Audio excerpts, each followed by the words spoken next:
پر کسی کے پاس اس وقت خالص طور پر موجود ہے وہ صرف اور صرف جماعت اہل حدیث ہے، اس کے علاوہ کسی کے پاس نہیں ہے۔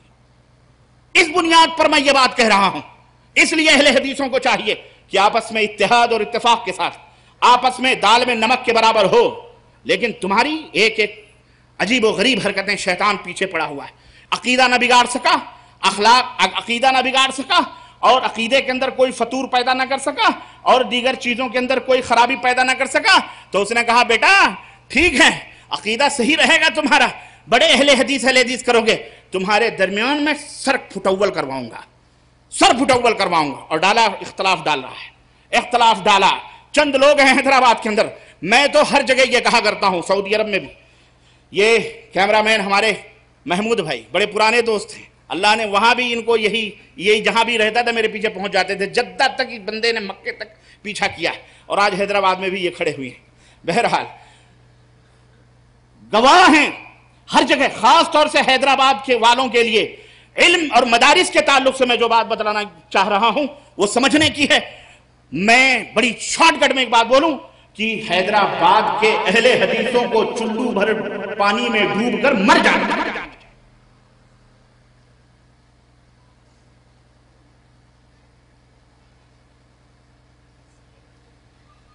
نہیں سمجھ آئی؟ ہنسنے کی بات نہیں ہے، یہ رونے کی بات ہے، رونے کی۔ ہمارا بچہ کہاں جا رہا ہے تعلیم حاصل کرنے؟ یو پی جا رہا ہے تعلیم حاصل کرنے، بہار جا رہا ہے تعلیم حاصل کرنے، دلی جا رہا ہے تعلیم حاصل کرنے۔ حیدرآباد جو ایک ریاست ہے، ریاست کا اسٹیٹ ہے، حیدرآباد مسلمان الحمدللہ کثیر تعداد میں، اور ایرو گیرو بھی نہیں، ہزاروں لاکھوں روپے گورنمنٹ کو ٹیکس دینے والے، چلو بھر پانی میں ڈوب کے مر جانا چاہیے کہ ایک چھوٹا سا 2 اینٹ کا مدرسہ بنا لیا تو تم بڑے خوش ہو گئے۔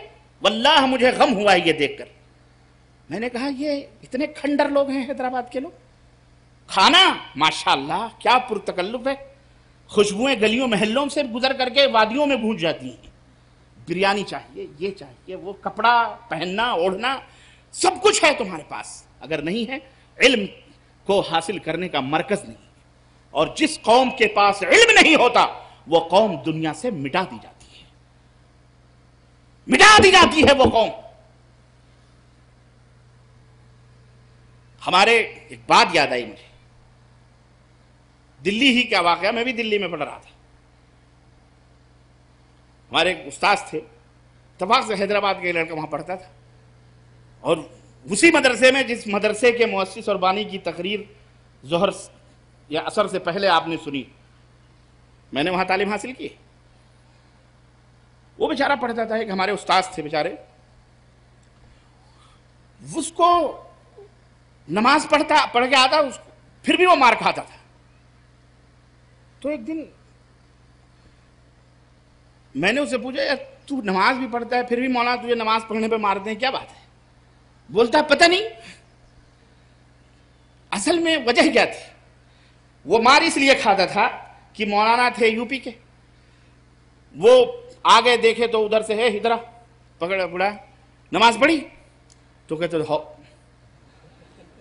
اب یو پی میں یوں منڈی ہلائی تو بولے اس کا مطلب یہ ہے کہ نہیں پڑھی، نہیں، اب مولانا کہتے وہ کہتا ہو اس کو پکڑتے ادھر نالائق نماز نہیں پڑھتا، اس کو مارتے، تو وہ جب یوں کرتا تو اس کو مارتے، تو بولے پتہ نہیں کیوں مارتے ہیں مجھے، جب دیکھو جب مارتے رہتے ہیں، نماز میں پڑھتا ہوں پھر بھی۔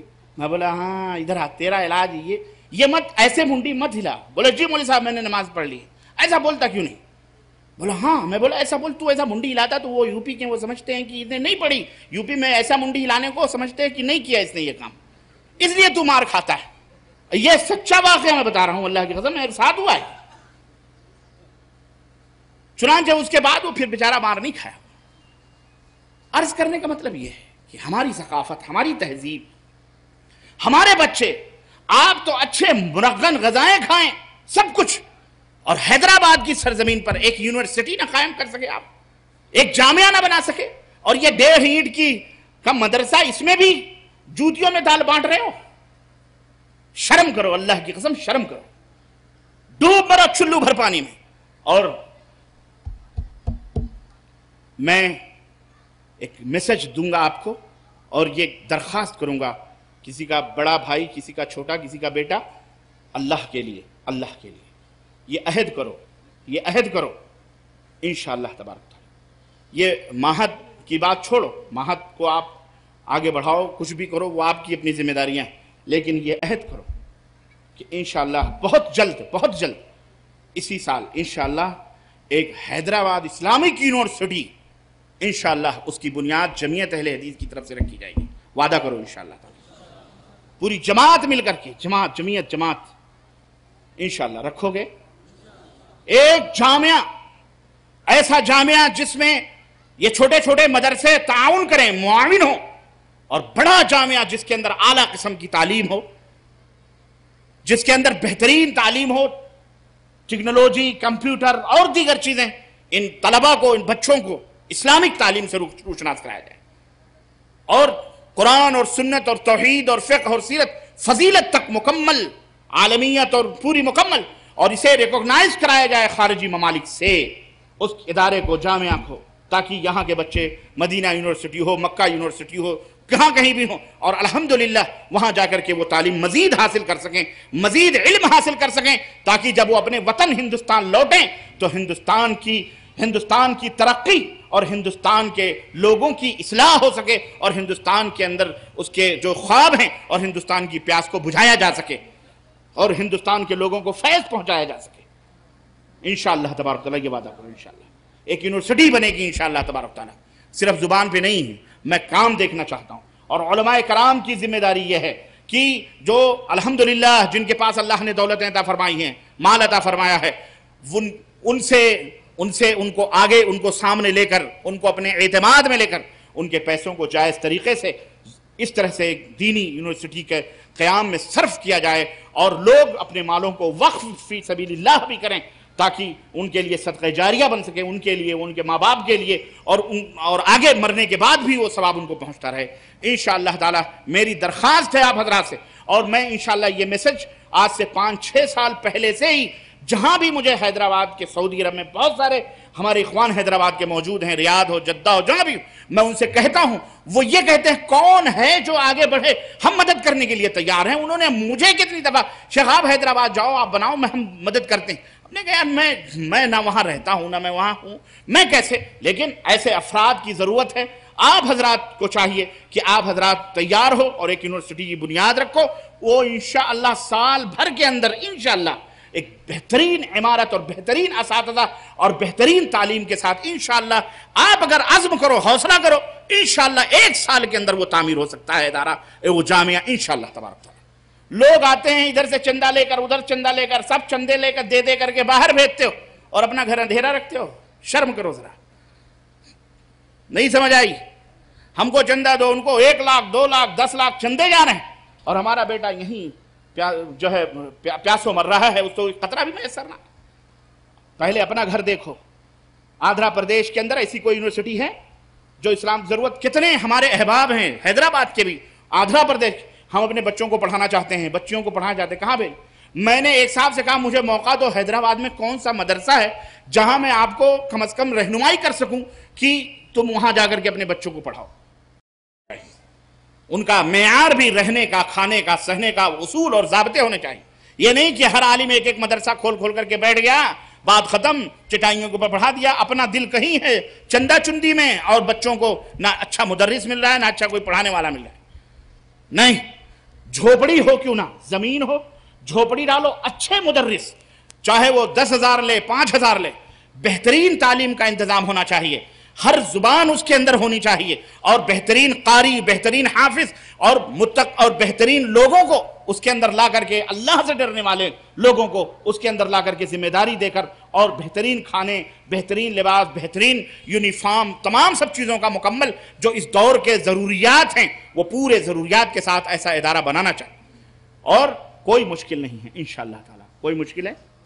کوئی مشکل نہیں، اللہ کی قسم، اگر 1 سال کی زکوٰۃ 1 سال کی نکال کر کے بنواؤ گے حیدرآباد کے لوگوں، اللہ کی قسم کوئی مشکل آپ کے لیے نہیں۔ اللہ نے آپ کو بہت نوازا ہے، بہت خوشحالیاں دی ہیں، بہت بہت لوگ ہیں الحمدللہ اللہ کی راہ میں مدد کرنے والے، اللہ کی راہ میں خرچ کرنے والے، بس عزم کی ضرورت ہے، حوصلے کی ضرورت ہے اور پختہ ارادے کی ضرورت ہے۔ انشاءاللہ تبارک تعالیٰ جماعت اہل حدیث، جمعیت اہل حدیث کے احباب اور افراد جو ہیں ان سے یہ درخواست ہے کہ اے جمعیت اہل حدیث کے لوگوں، تم کھڑے ہو، ذمہ دار ہو اور لوگوں سے تعاون لو اور ایک یونیورسٹی کی بنیاد رکھو۔ انشاءاللہ تعالیٰ احباب کبھی جو ہے مایوس نہیں کریں گے اور اللہ سب سے بڑا ہے، اللہ کبھی مایوس نہیں کرے گا انشاءاللہ تعالیٰ۔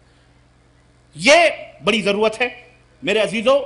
صرف علم کے فضائل، علم کے مقامات اور یہ سننے سے کوئی فائدہ نہیں، علم کے بہت فضائل ہیں، بڑے مناقب اور بڑے درجات ہیں اس کے بہرحال۔ اسی طرح مدارس کی بہت بڑی اہمیت ہے اور ان مدارس کے اندر جو پورے ہندوستان کے اندر پھیلے ہوئے ہیں، آپ کیا سمجھ رہے ہیں یہ کوئی معمولی چیز ہے؟ ہم بھی انہی چٹائیوں پہ پڑے ہوئے لوگ ہیں، لیکن الحمدللہ اپنے وطن کے لیے ہمیشہ حاضر رہتے ہیں۔ آپ بلاتے ہیں پہنچ جاتے ہیں، لوگوں کو سچ بولنے کی تعلیم دیتے ہیں، جھوٹ نہ بولو، چوری مت کرو، چکاری مت کرو، مار مت کرو، جھگڑا نہ کرو، ایک دوسرے کا احترام کرو، آپس میں محبت سے رہو، پریم سے رہو، آپس میں اخوت بھائی چارگی، اپنے ملک، اپنے دیش، اپنے وطن کے لوگوں سے پیار اور محبت کرنا سیکھو اور رہو، اچھے سے رہو، شراب نہ پیو، جوا مت کھیلو، چوری مت کرو، ڈکیتی مت کرو، ناحق خون، یہی تو تعلیم دی جاتی ہے۔ ان مدارس کے پڑھنے والے علماء یہی تو دیتے ہیں، لیکن شیطان نے شیطانوں کے دلوں میں کیا ڈالا ہوا ہے معلوم ہے؟ یہ داڑھی والے ٹیررسٹ ہوتے ہیں، یہ دہشت گرد ہوتے ہیں۔ ہاں، ان کو بڑا ڈر لگتا ہے کہ شیطان ان کو دلوں میں ڈالتا ہے کہ یہ تمام سب ہم دنیا اور مدارس کے اندر کیا آتنکوادیت پھیل رہی ہے۔ ظالموں، مدارس آتنکوادیت نہیں پھیلاتے، آتنکوادیت کو ختم کرتے ہیں۔ نوٹ کرو اس کو۔ ارے یہ مدارس نہ ہو، اگر بھارت کی سرزمین پر یہ اسلامی ادارے جو ہمارے مسلمان بھائیوں کے صدقے اور خیرات پر چلتے ہیں، ہم تم سے بھی نہیں مانگتے، 1 روپے کی بھیک نہیں مانگتے ہم، اور ہم یہ کہتے ہیں مت دو تم۔ ہم اس ملک کی تعمیر کے لیے جد و جہد کرتے ہیں۔ ان مدارس کے پڑھے ہوئے علماء، ان مدارس کے پڑھے ہوئے فضلہ، ان مدارس کے نکلے ہوئے نوجوان ملک کو خیر اور بھلائی کی طرف لے جا رہے ہیں، عوام کو سچائی، امانت داری اور بھلائی کی طرف دعوت دیتے ہیں، پریم اور محبت کی بھاونائیں پیدا کرنے کی دعوت دیتے ہیں، آپس میں مل جل کر اپنے دیش کی انتی اور اپنے دیش کی ترقی کے اندر حصہ لینے کا حکم دیتے ہیں۔ ہم دہشت گردی نہیں سکھاتے۔ دہشت گرد کوئی اور ہوگا جس کا کوئی مذہب نہیں ہوتا، جس کا کوئی دھرم نہیں ہوتا۔ ارے وہ تم میں بھی تو ہو سکتا ہے، وہ کسی بھی کوئی بھی واد کا ہو سکتا ہے، فرقہ پرست ہو سکتا ہے۔ گنگا بہ رہی ہے تو اچھے کہتے ہیں بہتی ہوئی گنگا میں ہاتھ دھو لو، کر لو، کیوں؟ نام تو اسی کا آنا ہے نا، کس کا؟ داڑھی والے کا۔ ہم اچھے خاصے، یہ ٹوپی غوری بھائی نے کہا ٹوپی اتار لیجئے، میں نے کہا نہیں میں ٹوپی لگا کے بیٹھوں گا۔ ٹوپی لگا کے، چشمہ لگا کے بیٹھے، ایک جگہ سے گھوم کے دوسری جگہ آئے، پولیس نے روک لیا، ٹریفک پولیس نے کہا سائڈ میں لو۔ ٹوپی میں نے اتار کے رکھی ہوئی تھی، کیا بات ہے؟ کنٹرول سے فون آیا، یہ گاڑی گھوم رہی ہے، اس کو فوری طور پر چیک کیا جائے گا ہے، روک۔ میرے منہ سے نکلا، میں نے کہا واہ، ڈر گئے یہ دیکھ کر؟ میں سیدھا بولا ڈر گئے یہ دیکھ کر؟ ہاں، واردات ہو جاتے ہیں تب آپ کو ہوش آتا ہے۔ اب ہوش آیا ہے، جب معصوموں کے خونوں سے ہولیاں کھیلی گئی تب کہاں سو رہے تھے؟ تب سوتے ہیں۔ ہاں، اب جاگتے ہیں، اب پھر جب سب سو جائیں گے پھر وہ اپنا کر کے چلا جائے گا، کوئی شیطان آئے گا اس طرح سے ناٹک کر کے۔ میں نے کہا شاباشی دی میں نے ٹریفک پولیس والے کو، میں نے کہا اچھا ہے، اللہ کرے ایسے بیدار رہو، ہمیشہ بیدار رہو، تو پھر ہمارا دیش ترقی کرے۔ سو جاتے ہو تب سب گڑبڑ شڑبڑ ہوتا ہے، جیسے ہم کو روکا ایسے اور بھی تلاشیاں لیا کرو۔ یہ حال ہے، کہیں بھی کوئی جرم ہو ہم اس کی علامت بنے ہوئے ہیں۔ کیوں؟ دادا ابا جو کہہ رہے ہیں وہی سب کر رہے ہیں۔ ہاں، امریکہ اس کو ٹیررسٹ نظر نہیں، میں کہتا ہوں بم کس نے بنایا؟ بولو، مسلمانوں نے بنایا؟ بتاؤ پہلا بم کس نے بنایا؟ مسلمانوں نے بنایا؟ وہ تو سب سے بڑا ہوا نا پر آتنکوادی، لیکن اسے کوئی نہیں کہتا۔ پہلا بم بم اس دنیا کو برباد کرنے کے لیے کس نے پھینکا؟ مسلمانوں نے؟ کس نے پھینکا؟ بولو. آج بھی اپاہج پیدا ہو رہے ہیں ہیروشیما میں. وہ نہیں آتنکوادی. ہر گھر میں اچھے برے ہوتے ہیں.